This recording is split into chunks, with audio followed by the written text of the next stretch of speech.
Rivali's Gale, probably the most useful tool in the game. There's an argument to be made for the water one, but in terms of sheer traversal upgrades, this is the one for me. I would say Rivali's Gale is the one that I think most people would say you want to get as soon as you possibly can, because it is just so insanely helpful in so many different options. Because while you might have had trouble in some of the divine beasts before, because you get a little bit stuck in an area, it's now just a case of, oh, well, I can just use Rivali's Gale to sort of, plop myself up a bit higher than where I was earlier, and now I can get to these different places. So, like that terminal that was just a bit off the ground, that we needed to glide all the way over to, all we needed to do was Rivali's Gale up, and then we would have been fine. Obviously, you can't use Rivali's Gale in that dungeon, but that's besides the point. Huh? Oh.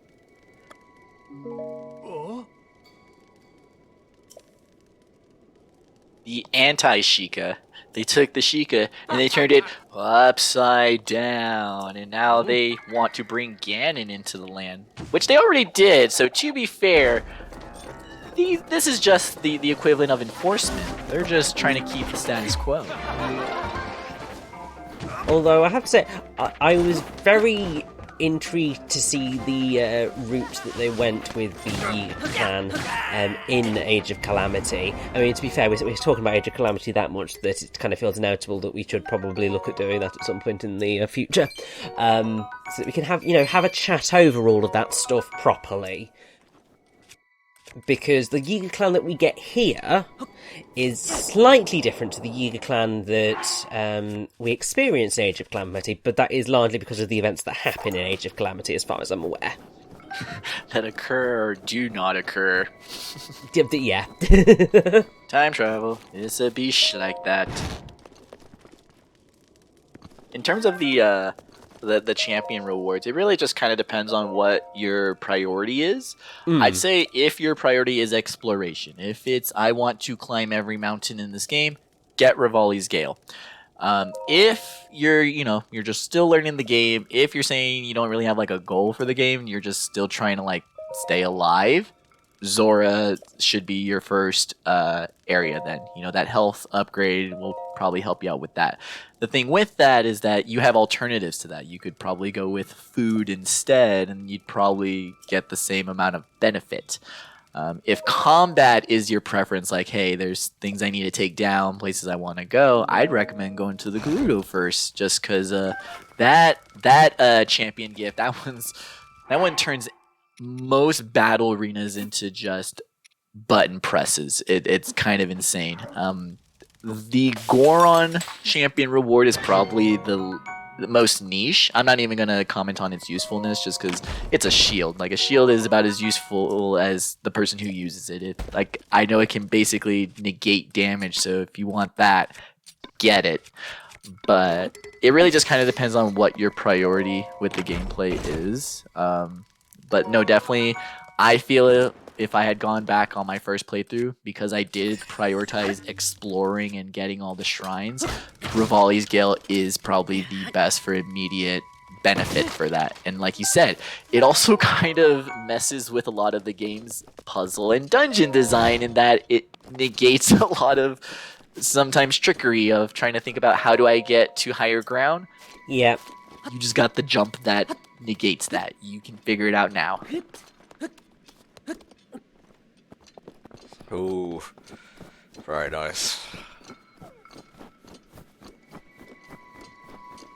This area I probably explored the least amount in my first playthrough, just because I had so heavily explored the east side of the map that I didn't get to the mountain until after I had gotten the Master Sword. So I already, at this point, had Master Sword, had 2 of the Champion's Gift. I did a counterclockwise motion around the map, so by the time I got here, I was just like, where's my shrine? Where's my dragon, whereas I had already had like travel points in mind, so I didn't really explore the I always want to just call it just the Tabitha grounds, because one of them is like Tabantha High Grounds, but I mean, it's better to just call it Tabitha. Ooh, that is a good ass weapon. Make sure you get that. Yeah, I was gonna throw it, but might need it. I'm gonna throw it at this frozen moose.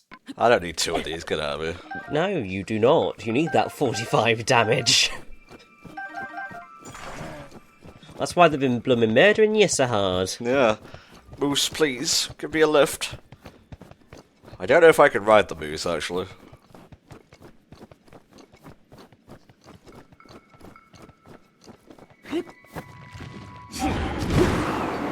Tanner had mentioned like a couple episodes back the alchemy system about how like items interact based on their elemental properties. We've been finding a couple chews, and I think it's super neat that not only do the chews react to the elements, so you can turn like a regular chew into a like a lava chew or an ice chew by introducing it to that element, but also the chew jellies that it drops can be affected. So if you beat like a blue chew and you have a bunch of regular jellies lying around, you can introduce fire or introduce some heat and turn them into red chew jellies, or I think out here just them dropping on the ground turns them into the white chew jellies. So I love how the systems not only interact with the enemies, they interact with the drop items as well. And this is my favorite Zelda strategy, is just throwing bombs from above. I know. He's just like, what is this that's happening to me? Be gone, mountain climbing. Be gone, rappelling. I have bird spirit powers now. No, want to ride. Come to me. No. Want to ride. Whatever.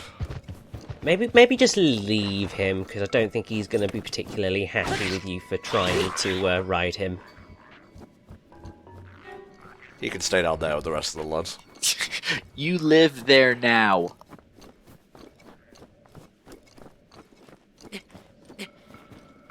I want to say that the...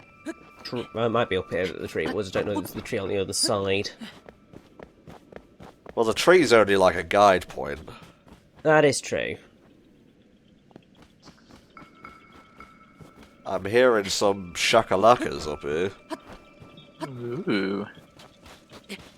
Man, this is leaps and bounds better than the ice cavern. What am I looking at here? Oh, hey. Time for some archery. Lovely jubbly. I'm great. So this game puts the Rito and the Zoras side by side, but we just have Koroks, but no Kokiri. So is that still a valid? Like one leads to the other, they're not at the same time? Or are we probably just maybe gonna get Koroks and Kokiris in the future? God only knows. My timing is so bad. It's like predicting weather. It's like, will Nintendo include this character in my next Zelda game? Okay, that's one. Come on, Tom. Just hold it there. Some of these are impossible as well. I know there's some down in the Kakariko region that are... I stopped. Like, the arrows are not worth it. Which is funny. I ended up doing a lot of fast travel for buying arrows, too. There was a lot of moments where I just needed a crap ton of shock arrows, so I just had to fast travel specifically to the towns that were selling them in their shop. Because I think each of the region towns... So you get their outfit, but they also have a certain type of arrow that you can buy bundles of as well. Okay, so that's the tree up there, I think. That is definitely the tree up there. See if we can't push ourselves up a little bit. Yoink. But the game throws a lot of those gems because you can mine them out, or you can fight the giant hidden rock monsters. Like, if you beat those guys, they drop a lot of the gems as well. And I was hoarding them for gamer reasons because I just didn't know what they were for, and I might as well just save them all. But then I got to the point in the game where I just was at the end. I had used none of them, and I had a whole bunch of them. It's like, well, then what were these for? Armor upgrades and the great fairy fountains for certain clothing items. One of the things that can be particularly helpful with it is there is a dual trade side quest where you can earn extra money for your rich crystals and gems by selling the merchant in units of 10 of the mineral that she is buying that specific day. Gotcha. It sure is a snow-covered wilderness. It really is. This is why they don't have them all that often. I mean, they had the one mountain in Twilight Princess, but really, usually Zelda opts for volcanoes as opposed to ice mountains. It's very true. I mean, I love a good ice mountain, but you've got to do them in certain ways or have them in certain situations, because, I mean, I will always look back at the SSX franchise and look at, like, the original SSX and SSX Tricky and just be like, oh my god, I love these games so much. Because they were just ridiculous and really creative in their snowboarding tracks. And then it got to SSX3, which was also really cool because there were some really cool tracks in it, but it was starting to go a little bit too realistic. And then you got the SSX reboot, which just went for dark, realistic mountaintops. And it was just like, yeah, no, that isn't SSX, okay, thank you. Gameplay-wise, it was great, but still. I'm gonna need a favor from you, buddy. I'm gonna need a favor, alright? So, Okay. I need a video from you of the history of SSX. I need it expanded and I need it analyzed, my bro. Because when you got me on the dark and brooding reboot, I was like, wait, what? Like, because I mean, everyone knows SSX and SSX Tricky, but there's some line and there's been some rebootage going on. I need in on that info, please. Yeah, there was a version released in 2012, I want to say. Feel free to make it 4 hours long. I don't even care. I'll have like cups of coffee at the ready to watch the entire thing. Like, I need I need the history of the SSX series video, please. There's the giant bird to the northwest. Oh my god! Majestic murder. Oh, that's one way to get me off my arse, I suppose. My favorite snowboarding video game is Cool Boarders 2. My second favorite is obviously Snowboards Kids, because Snowboard Kids is the best snowboarding game ever created. But Cool Boarders 2 has a little bit more nostalgia. It was kind of my first one. One of those just random PS1 games I got to pick up. And that one was definitely going for like realistic snowboarding. It was going for the Tony Hawk Pro Skater equivalent of skateboarding, where it's like you can watch him fall down, but we wouldn't say this is a realistic depiction of skateboarding or of snowboarding. But I love Cool Boards. I mean, I grew up in Colorado, so I grew up doing like real snowboarding and skiing. So video game snowboarding is always super cool and fun. And Cool Boarders 2 is a classic if any of you people out there are curious. Woo! Shrine in a cave. I don't know what got me to get into SSX. I think it was just because my dad ended up getting it for a PS2, and then I played it, and I enjoyed it, and then obviously stuck around at least, well, until SSX3, and then it started going off the rails. Again, I need the story of these rails and how this train jumps off of it. Okay, I will work on it especially for you. It might be in a written format, but... Dum-de-dum, turn around and leave. Yeah, no, Major Test of Strength is not happening today. Denied. Not happening. Not today. No, sorry. So, yeah, that was us finding the shrine, even if we couldn't get into it. So, where next, lads? So, if you just zoom out a little bit, it is, if you just, can you see those sort of dark dots to the right of Madonna Mountain and Lanairu Range? Yes, those dark dots. I believe that it's somewhere in the little valley as you head directly in that direction. And it's hidden behind a rock wall, so you need to use bombs. Okie dokie. You may have noticed a little shift in the environment. There is still snow, but HATENO Village is below. So, yeah, we gave up on looking for towers and stuff like that.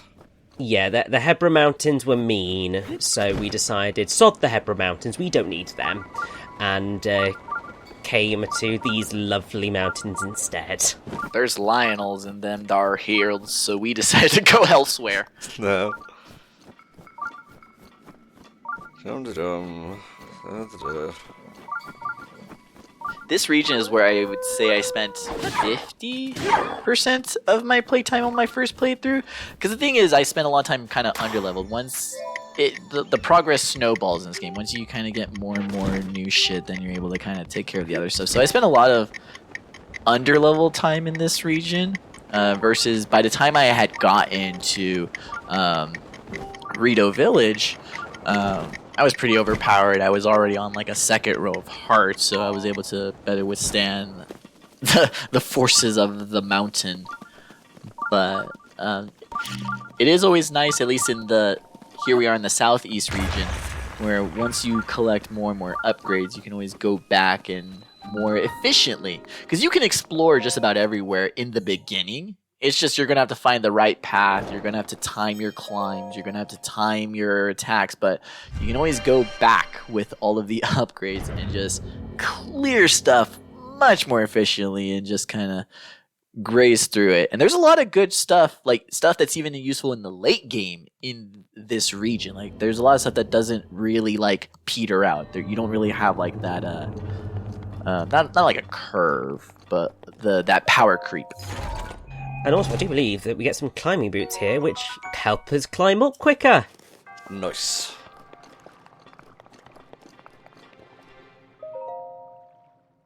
So I guess we might as well clear out these things, and then maybe I'll take Mexi to go see the sea cows. Yes, it's all I want. Like, if there's speedruns of like kissing girls and beating the beast and ending the ultimate evil of the land, where are my runs of petting and loving the beach cows, like appreciating Oh, them? the Because they beach have like cows. scarves in their horns. They're appreciated. They're culturally relevant. Okay, sorry. They're not in the sea, they're on the beach, they're lounging. Like a sea cow. Well, I mean, that's just a manatee, which is also an important animal. I think it's endangered, so, take care of those. But beach cow is definitely a little bit different.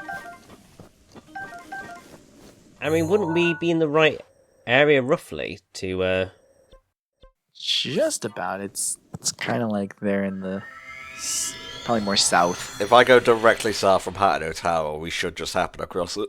Oh, fair enough. You've checked up on your maps on where you're going. No, I use my memory, Rich. That as well. Y'all didn't learn the most important lesson of Dora the Explorer is consult the map. It's like, yeah, say hello in Spanish is hola, and that's useful too, but always consult a map. Also, swiper no swiping. That as well. Important life lessons. Although, Link does quite a lot of swiping, but people kind of just let him get away with it. Yeah. Don't know why. Maybe he's just got one of those faces. Just one of those that are made by an advanced me generator. Don't start with that, please. I mean, to be fair, that is a really cool thing that was discovered about Breath of the Wild. Okay. You guys can talk about it while I actually play the game. Brilliant. So yeah, it was very recently, as of when we're doing this playthrough, discovered that all of the NPCs in Breath of the Wild are basically generated based on the Mii creator, which is just absolutely bonkers. So people have actually begun modding Breath of the Wild, they're already doing that, to muck about and create their own Hylians, using various Miis that have existed.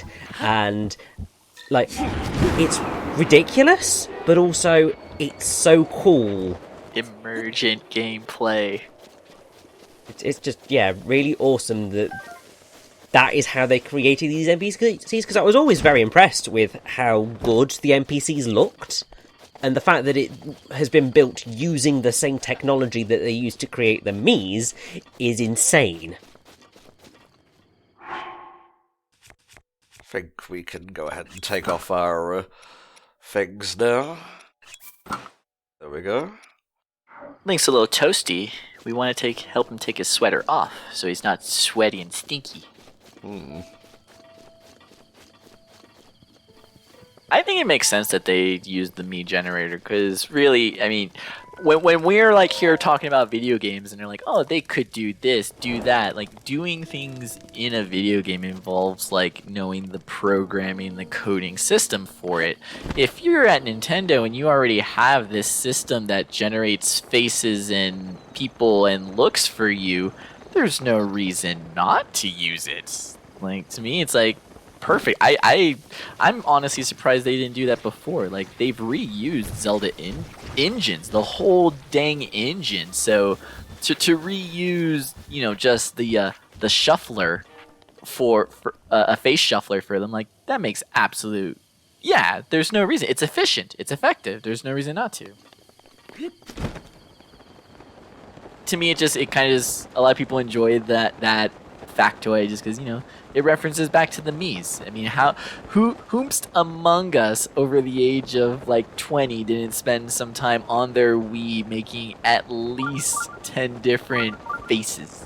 So I think that it more just like touches on that, you know, now there's just a computer doing the face shuffling for us, and it's doing a whole bunch of them that we didn't even know. It's kind of ridiculous when you think about it, but then also it just shows how cleverly it was implemented, because it's the type of thing where people initially might have just gone, haha, that's stupid, but then you just go, oh, actually. The usual response. So here we are, Lorlin Village. We're here. We made it. We'll go talk to the locals, but first we have a shrine. Exactly. I'd be very disappointed if we didn't do the shrine first. Would you imagine the comments? Just, it would not end. Although, to be fair, I'd probably be one of them just going, go in the shrine! Why are you making me wait? Go in the shrine!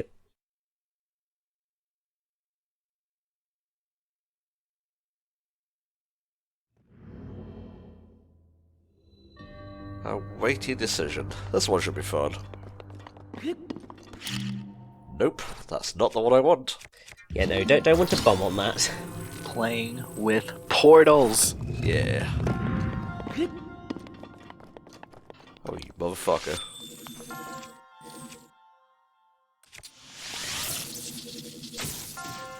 Nice.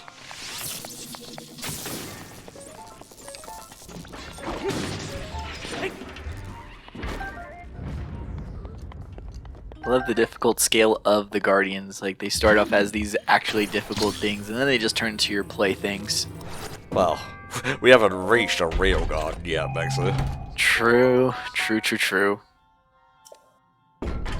Okay, what can I sacrifice for this? Do you actually need to sacrifice something? Oh, sorry, I didn't realise that you weren't able to open the thing. I was just like, you don't need to sacrifice anything, you just need to put the treasure chest on the bloody switch. This is a zero-sum game, Richie. No amount of happiness comes without the cost of some sadness, dude. I mean, you are very right.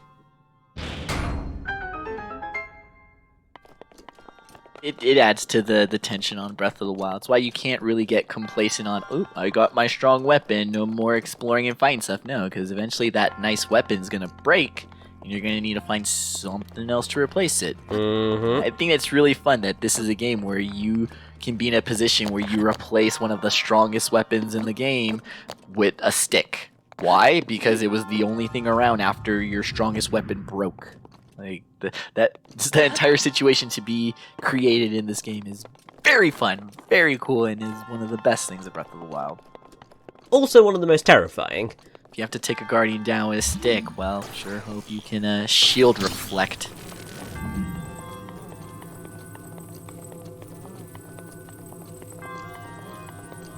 If you can dodge a wrench, you can dodge a guardian's laser. That is not true, and I would not recommend putting it into motion.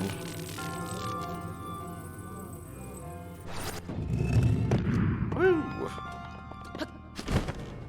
That is not what I wanted to do. Fuck. So close, and yet so far.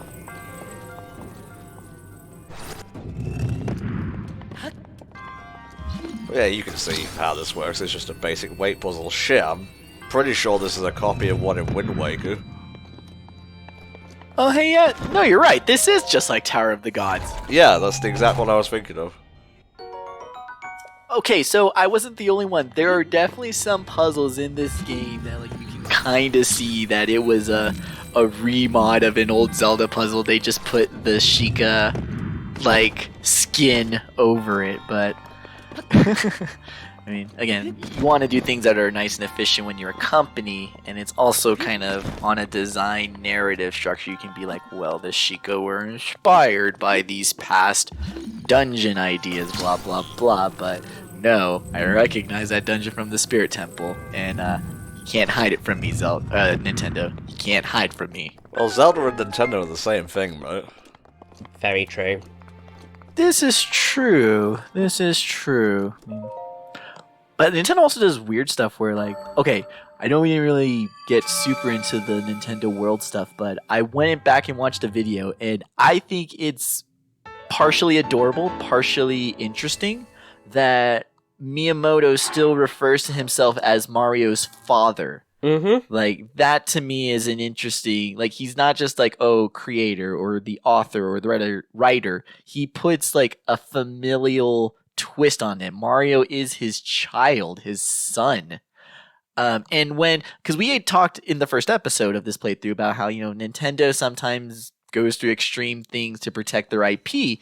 When I saw that, it made it make a lot more sense, because it's like, well, if Miyamoto sees, Mario as one of his children, it makes sense he doesn't want random nerds on the internet making Mario with a gun. Like, it makes sense. You wouldn't want someone taking your child and making pictures of them doing bad things. That's very true. It was kind of funny that watching the trailer for that, I kind of got this snapshot, I guess, of the psychology of this Japanese man. Is that, it kind of makes sense why Nintendo will sometimes do these extreme things to protect their IPs. They value them. They don't just value them for like, oh, Mario makes us money.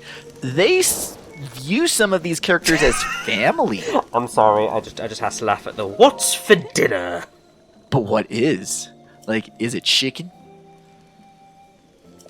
But yeah, that actually does bring up a really good point. And I suppose, in a way, is the same approach that Disney sort of takes with their IP as well. Obviously, the fact that the live-action remakes exist kind of throws a little bit of damp water on that. But still, it's they're equally protective of their stuff. But I don't think it's in that same having that familial connection, because, like, I have to say, I kind of have the same reaction to like the characters in my book. Like, they are my kids. Like, I will protect them within an inch of my life. I know all their flaws. Like, I know that they're not the best characters to have ever walked the planet, but they are my babies. It's not a knock on Miyamoto. It's not a knock on him developing that relationship with his characters. It's just more that it explains the actions. To me, it's informative. It's not a negative. It's just very informative. And like, okay, why does Nintendo do this? Well, because you're taking their children and doing stuff that they don't agree. And it's like, come on, it's as much sense as any other parent reaction. Got a little store over here.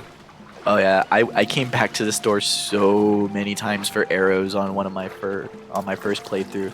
It's probably why I bonded with the beach cows so much. Are there actual beach cows around, or are you just tickling my fancy? I'm not joking, dude. You kind of walked past them, but if you go back to where the town is, in one of the fenced up areas, there should be some cattle. Okay. I'm expecting wonders from these beach cows. I'm a man with sense of humor, but I wouldn't joke about beach cows. Alright, I'm gonna go look. This is a nice little place. I didn't find this until hours upon hours. Like, I would say at least 30 plus in my original run. I don't think I ever actually came here in my playthrough of Breath of the Wild. I think if you go to the right, And by the right, he means behind you. there's a fence. Ah. There they are. Hey! Look at them. Like, they're decorated. Like, these are celebrated beach cows.